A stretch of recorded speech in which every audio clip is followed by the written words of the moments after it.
Wait a sec. If you're so hot on this girl, how come we haven't met her? You embarrassed of us or something? That's what it is. We're not good enough for her. Well, that's true, you're not. But that's not the reason. We always start, the biggest basis for us is the read. So the dialogue read is key. From the boards, we'll listen to the dialogue that we'll get from the directors.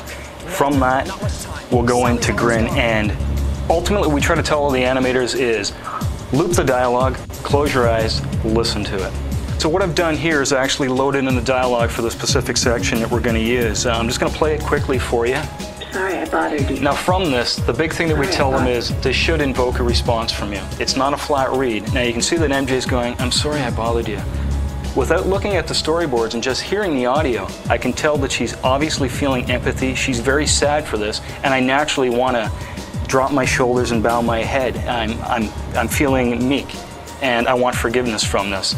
Once we've got all our shapes defined, we're getting, if you look at the bottom here, what we're dealing with is an F-curve window. Now these are default shapes. We suggest to our animators that you don't actually use these. These are essentially a match from what we get from our TD department and our software department who set up the shapes. Now looking through sort of our S shape here, I'm like, well, I know that she's gonna come through this and she's gonna need a little more pursed mouth.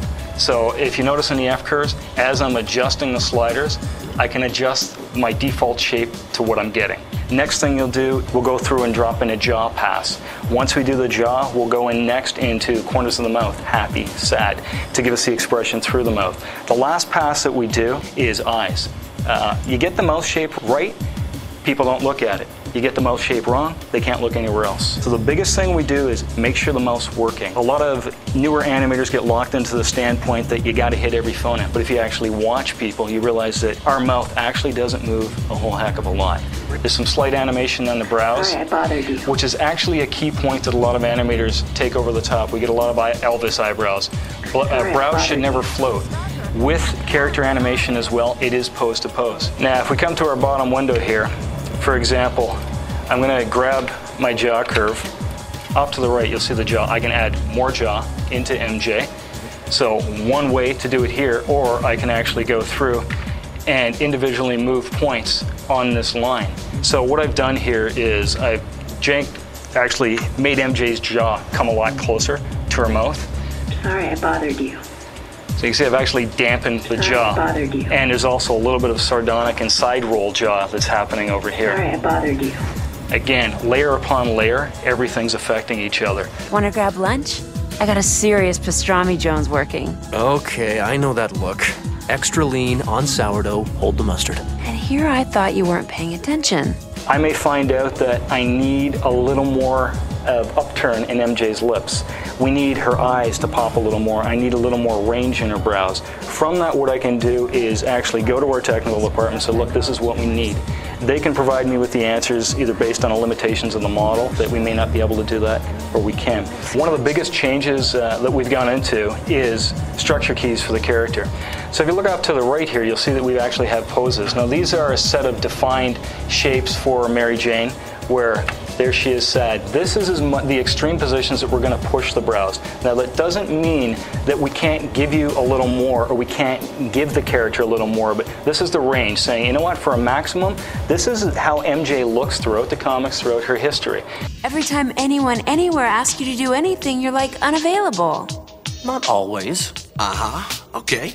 Hey, Pete, there's a party tonight at the Sigmas. Want to come? It's critical that we realize when we're in Grin, A, it is animation. It's not some mystical, magical little program that's going to do wonders for us. It still needs that creativity and input from the animator. It needs that whole creative process. So I begged the Bugle to give me an actual job, not just the freelance stuff. What'd they say? They told me McDonald's is hiring all shifts.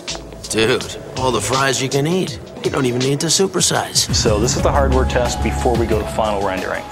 What the low res allows us to do is take a look at if we're getting the shapes through in Grin. So it's a chance to look at the Grin file on the character from the specified camera angle in motion. It is a dress rehearsal, and if the rehearsal is successful, we go to final rendering. But you were the one who made me feel like I was more than I ever thought I could be. MJ, I just can't do this. I'm sorry I bothered you.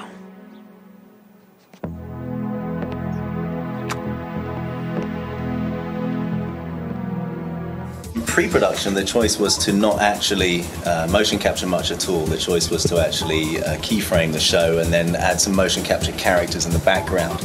And then when the show started coming in, the idea to keyframe Spider-Man definitely stuck. That was an aesthetic choice and it really works well for the show. But we decided that it was much more production friendly and for the aesthetic look to actually motion capture as much of the other characters as we could. On the school campus with the guys walking around with their books, lots of those we'll just capture and reuse. And then with the primary characters, any time that you get Mary Jane and Harry and Peter in Harry's apartment or around the Drip Den, all of those instances where they're being human characters will motion capture as well. Keyframe animation is what Mainframe prides himself on. Each animator manually manipulates the characters through rotations of bones, similar to what traditional animation is, whereas the motion capture is we capture a human's movement and apply it to the character. Motion capture will not give you any subtlety in terms of the details. What it will give you is the broad stroke. So we'll take the characters, we'll get them moving around in the right time, in the right place, and then feed it to the guys so they can make it work. Once the animator gets the motion capture, they have the job of integrating the keyframe character, which is Spider-Man in this case, to work with the same movements.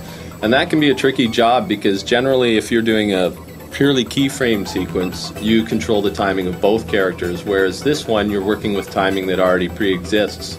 Another interesting note is that often what we'll do is capture Spider-Man in the motion capture studio as what we define as negative space. And what that means is that we actually will place somebody in the capture volume to act as Spider-Man, and then the other actor working to Spider-Man will have somebody to work off.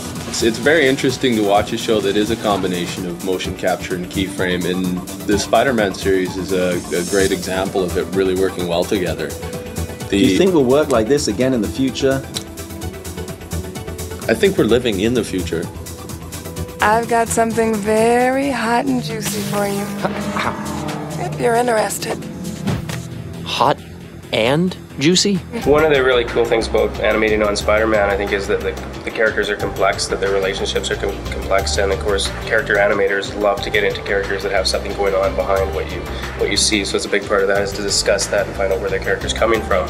And then the diversity of the characters, like in the female characters that you've animated, they range from really nasty villains to people who have crushes on the major characters, and there's love triangles, and and everybody's got personal trials that they're going through. Harry's lost his dad, so there's a lot of character you can bring out. Well, we start with the boards, of course, and where the vision is the blueprint for the vision there, and trying to determine the best way that we can bring across the emotions that the characters are feeling. So first, deciphering what is the main emotion that the character's feeling, and why are they feeling? What's the backstory? So we got to start there to know how it fits into the creator's story.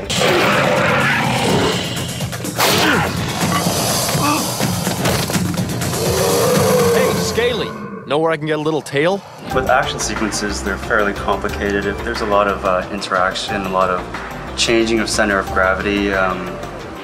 Usually with Spider-Man, since he's so flexible, so extreme, he does a lot of things like handsprings and grabbing poles and swinging from webs. So the center of gravity seems to change a lot. Spider-Man's he's a kind of a dream for an action animator to work on, because he goes to extremes, and of course that's what animation is about, is hitting extremes. So the fact that he's not expected to be human, he's expected to be superhuman, gives these guys license to really push things. And it is a cartoon, so you get away with things. I mean, you push them, you can snap them, you stretch them to the extreme.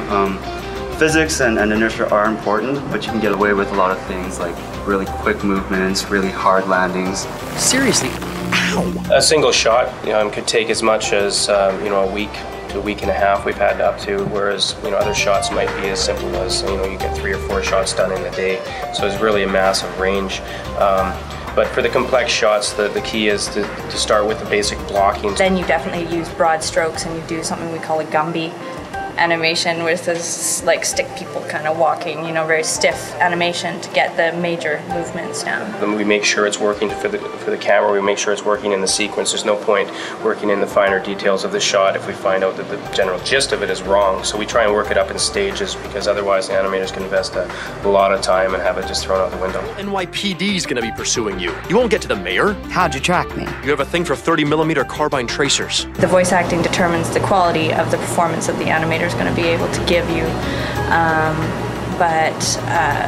yeah, it's a lot of it comes from us. If the shot is a talking head, a close-up of a person, you don't animate the whole body. You just start with the sound file and you do the lip syncing and the expression on the eyebrows, and then phone it in from the suite, which is over there, into this room, which is the Avid. And then the director or the supervisor will answer, and they'll take a test, which I don't know how to do because I don't work in here. Ready. Go! Sometimes an animator will send you something that is almost bang on from the beginning.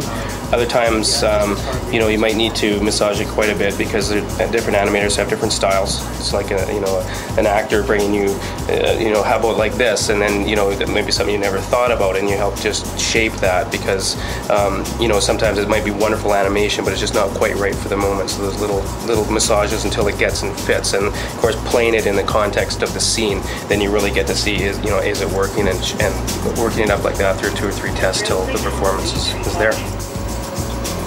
So, what's your deal? Bit by a radioactive light bulb? We'll get them to come in. We'll actually just go through it on the Avid, and it's really handy that we can be right here in no time seeing how it fits into the cut. We can just, we call it scrub through the shot, basically just going through kind of frame by frame to diagnose the places that are working, the places that need work.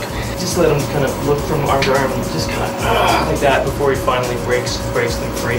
A lot of the cuts are really quick. I mean, you'll have, you know, less than a second of a cut of a shot, and you don't really have a lot of time to see the transition between poses.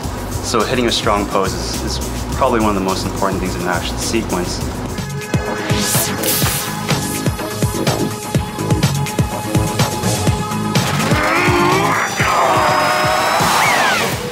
Cute trick.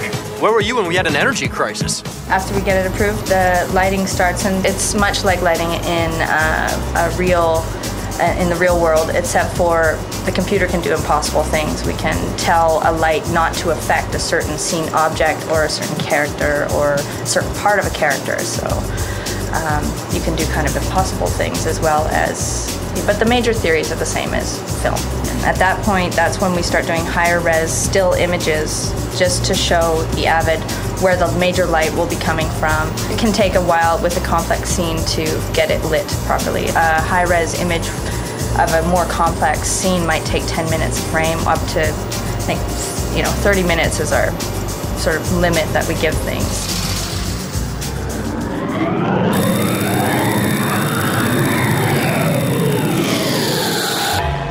Okay, Spider-Man. Time to play hero. I hate when that happens.